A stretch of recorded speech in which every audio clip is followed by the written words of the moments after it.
राजस्थान लोक सेवा आयोग यानी कि आरपीएससी फर्जीवाड़ा कर बिना योग्यता आवेदन करने वालों पर एक्शन में जुट गई है। आयोग ने संस्कृत शिक्षा विभाग में बिना क्वालिफिकेशन के भर्ती परीक्षा के लिए आवेदन करने वाले 14 कैंडिडेट्स को चिन्हित किया है। उनके खिलाफ आरपीएससी कोर्ट में रिपोर्ट पेश कर कार्रवाई करने की तैयारी कर रही है।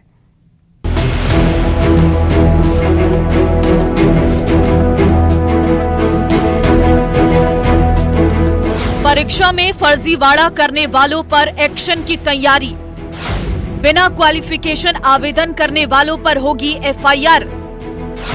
फर्जी कैंडिडेट्स के खिलाफ कोर्ट जाएगा आरपीएससी।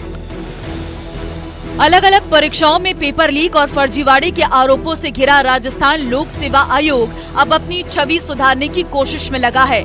अब आयोग ऐसे अभ्यर्थियों पर एक्शन की तैयारी कर रहा जो बिना योग्यता के आवेदन करते हैं। आरपीएससी ने असिस्टेंट प्रोफेसर संस्कृत शिक्षा विभाग में आवेदन करने वाले 14 ऐसे कैंडिडेट्स की पहचान की है जिन्होंने बिना क्वालिफिकेशन की भर्ती परीक्षाओं में आवेदन किया। आयोग ऐसे अभ्यर्थियों के खिलाफ कोर्ट में रिपोर्ट पेश कर कार्रवाई करेगा। इसके लिए 2 राज्यों के 14 कैंडिडेट्स को चिन्हित किया गया है। इनमें जयपुर के 5, अलवर के 2, उत्तर प्रदेश के 2 और बांसवाड़ा, चूरू, धौलपुर, पाली और दौसा के 1-1 कैंडिडेट शामिल हैं। परीक्षाओं में फर्जीवाड़ा रोकने के लिए आरपीएससी लगातार ठोस कदम उठा रही है और अभ्यर्थियों को भी चिन्हित किया जा रहा है। इससे पहले भी कई बार मुकदमे दर्ज किए गए हैं और उन पर कार्रवाई भी की गई है। इस वक्त जो है आरपीएससी जो है संस्कृत विभाग के उन अभ्यर्थियों को चिन्हित कर रही है जिन्होंने योग्यता नहीं होने के बावजूद भी फॉर्म भरे। ऐसे 14 लोगों को चिन्हित किया गया है और उनके खिलाफ अब न्यायालय में जाने का फैसला लिया है। इस मामले में उनको 1 साल की कैद और 10,000 रुपये का जुर्माना भी लगाया जा सकता है। हाल ही में आयोजित हुई संस्कृत विभाग की असिस्टेंट प्रोफेसर भर्ती परीक्षा में 14 ऐसे अभ्यर्थी हैं जिन्होंने अलग अलग सब्जेक्ट के आवेदन किए, लेकिन उनके पास उसकी योग्यता नहीं थी। आरोपियों को बुलाकर पूछताछ करने पर कई चौंकाने वाले खुलासे हुए हैं। पूछताछ में पता चला कि अभ्यर्थियों को इस बात की जानकारी ही नहीं है कि उनका आवेदन किसने किया और जिन्होंने आवेदन किया उनके पास उस सब्जेक्ट की योग्यता ही नहीं थी। आरोपी अभ्यर्थियों के खिलाफ भारतीय न्याय संहिता की धारा 217 के तहत कार्रवाई की जाएगी। साथ ही परीक्षाओं से डिबार करने कार्रवाई भी शुरू कर दी गई है। इनके मोबाइल पे इसका ओटीपी भी जाता है जब ये फॉर्म भरते हैं और कई बार जब हमने इनको बुला के पूछा तो इस तरीके के अभ्यर्थी है कि जिनको यही पता नहीं कि उनका फॉर्म किसने भरा। इस तरीके की कैजुअल एटीट्यूड और इतनी लापरवाही और इनको कौन आदमी इनको कहाँ पे कोई इनको यूज़ कर रहा है, इनका फॉर्म कौन भर रहा है, तो हम इसकी तह में जा रहे हैं। और जितने भी इस तरीके के नॉन सीरियस कैंडिडेट्स हैं वो न केवल आयोग की कार्यप्रणाली को प्रभावित करते हैं बल्कि उनका कोई हिडन एजेंडा भी हो सकता है, तो उसको हम लगातार ढूंढ रहे हैं। सभी 14 अभ्यर्थियों ने संस्कृत शिक्षा विभाग में असिस्टेंट प्रोफेसर की परीक्षा के लिए 5 से 15 विषयों में आवेदन किए थे। आरोपी अभ्यर्थियों को 1 साल की जेल और 10,000 रुपये तक का जुर्माना हो सकता है। आपको बता दें कि हाल ही में आयोजित असिस्टेंट प्रोफेसर संस्कृत शिक्षा विभाग के 200 पदों के लिए वैकेंसी निकाली गई थी। 8 से 19 सितंबर तक संस्कृत शिक्षा विभाग में असिस्टेंट प्रोफेसर के एग्जाम के लिए 37,918 ने आवेदन किए थे। इसमें केवल 8,385 परीक्षा देने आए। ऐसे में यह अनुपस्थिति क्यों रही, इसे लेकर भी कैंडिडेट की दस्तावेज चेक किए जा रहे हैं।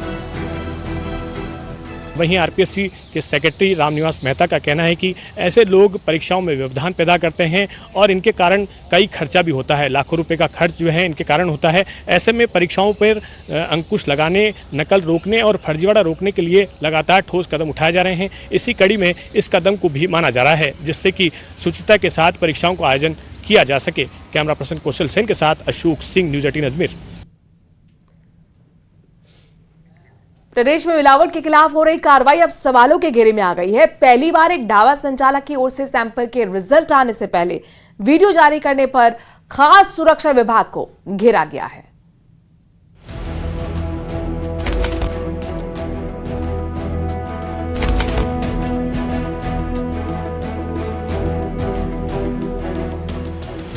खाद्य सुरक्षा की ओर से शुद्ध आहार मिलावट पर वार अभियान के तहत पिछले 6 महीनों से ताबड़तोड़ कार्रवाइयां की जा रही हैं।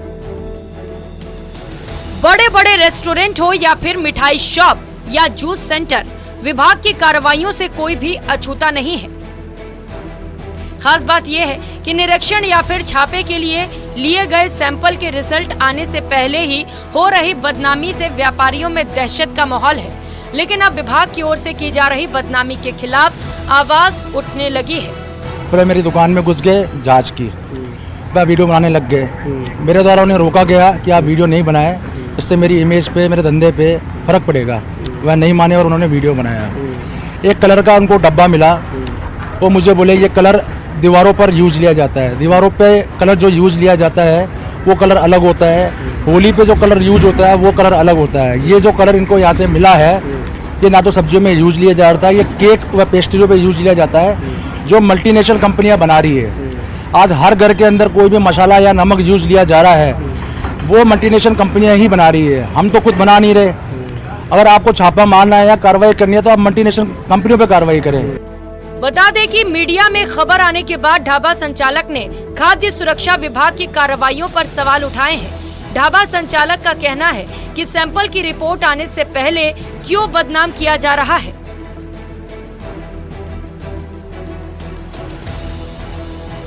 और संपूर्ण आम व्यापारी इस कार्रवाई के विरोध में है कि आम आदमी को धंधा नहीं करने दिया जा रहा है, वो छोटे मोटे व्यापारियों पर शिकंजा कसा जा रहा है। जबकि जो मल्टीनेशनल कंपनियां इसको बना रही है मसालों को, उनके ऊपर कोई भी कार्रवाई नहीं की जा रही है। हम माल परचेज करते हैं, उसी को यूज लेते हैं, किसी प्रकार की कोई गंदगी मेरे यहाँ पे नहीं मिली। और अगर ये कहते हैं कि हमने सैंपल लिए तो ये सैंपल फॉरेंसिक लैब में जाके जांच हो, जांच होने के बाद अगर उसमें यह आता है कि ये गलत है तो हमारे ऊपर कार्रवाई हो। जयपुर शहर में खाद्य सुरक्षा विभाग की कार्रवाइयों का हल्ला ज्यादा है, इसीलिए जयपुर में विभाग के एक्शन की बात करें तो जयपुर CMHO प्रथम के क्षेत्र में इस साल जनवरी से लेकर अगस्त माह तक कुल 467 खाद्य निरीक्षण किए गए हैं, जिसमें एक्ट के तहत 404 सैंपल लिए गए हैं। इस दौरान 98 सैंपल सब स्टैंडर्ड पाए गए हैं तो महज एक सैंपल मिस ब्रांड पाया गया है। वहीं सिर्फ 19 सैंपल अनसेफ पाए गए हैं। इस प्रकार के रिजल्ट अब तक सामने आए? हमारे यहाँ CMHO के अधीन जितने भी फूड इंस्पेक्टर्स हैं उन्होंने जगह जगह जाके कार्रवाई की है, जिसमें कि हमने खाद्य निरीक्षण 465 किए हैं और एक्ट के तहत जो है 404 हुए हैं। सब स्टैंडर्ड उसमें से हमें 98 पाए गए, मिस ब्रांड 1 था, अनसेफ 19 थे। ये अशुद्ध पाए गए थे नमूने। और हमने न्यायालय में ADM को 78 केसेस भेजे, CJM को 5 और न्यायालय द्वारा जो निर्णय हुआ है उनमें 20 को फाइन हुआ है और लगभग 2.5 लाख रुपए का जुर्माना प्राप्त किया। इतनी कार्रवाइयों के बाद ज्यादातर प्रतिष्ठानों के सैंपल पास हो रहे हैं, लेकिन सैंपल पास होने के बाद इसकी जानकारी सार्वजनिक नहीं की जा रही। ऐसे में दबे स्वर से व्यापारियों का कहना है कि खाद्य सुरक्षा विभाग सिर्फ बदनामी की कार्रवाई कर रहा है। न्यूज़ 18 के लिए जयपुर से सौरभ गृहस्थी की रिपोर्ट।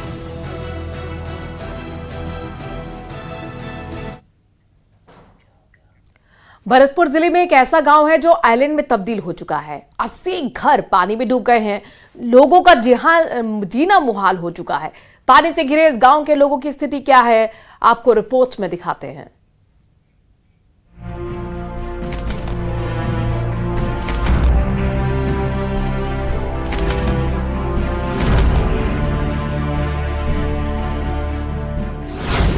बारिश से हाहाकार, डूबे घर बार, आफत बेहिसाब, भरतपुर में जल सैलाब।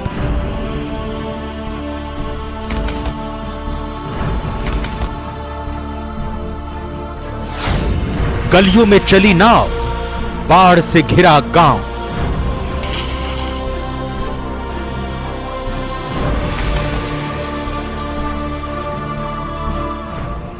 भरतपुर जिले में बांध के बीचों बीच बसा यह गांव कपरौली है, जो आज एक आइलैंड में तब्दील हो चुका है।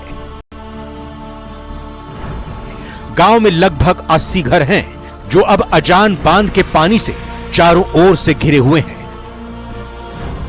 ऐसे में अब इस गांव के लोगों के लिए शहर की मुख्य सड़क तक पहुंचने का एकमात्र रास्ता नाव ही है, जो अब इनके जीवन का एक अहम हिस्सा बन चुकी है। आलम यह है कि अब कपरौली के लोगों को अपनी दैनिक जरूरतों का सामान लाने के लिए भी नाव का सहारा लेना पड़ता है। और हमारे देश को 77 साल हो गई आजाद हुए, हम आज भी मतलब इस विकास से बहुत तगड़े वंचित हैं। और हमारी इतनी स्थिति है, कोई बीमार हो जाए या कोई और समस्या हो जाए तो हम मतलब जा नहीं सकते, पानी से चारों तरफ से घिरे हुए। और हमारे लिए सरकार इतना करे कि सड़क बनवाई जाए सबसे पहले तो, जिससे हम आना जाना हो, कोई भी हारी तकलीफ हो तो हम जा सकते हैं। आधी रात पे कोई बड़ा बूढ़ा पर मतलब बीमार हो जाता है तो हम नाव से ही मिलती है, नाव से ही ले जाते हैं, पर नाव भी अब की बार टाइम पे नहीं मिली।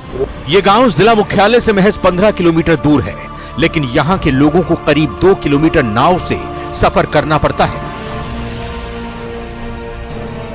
इससे पहले साल 1996 में गांव के ऐसे हालात बने थे। तब प्रशासन ने ग्रामीणों को बड़ी बड़ी नाव दी थी।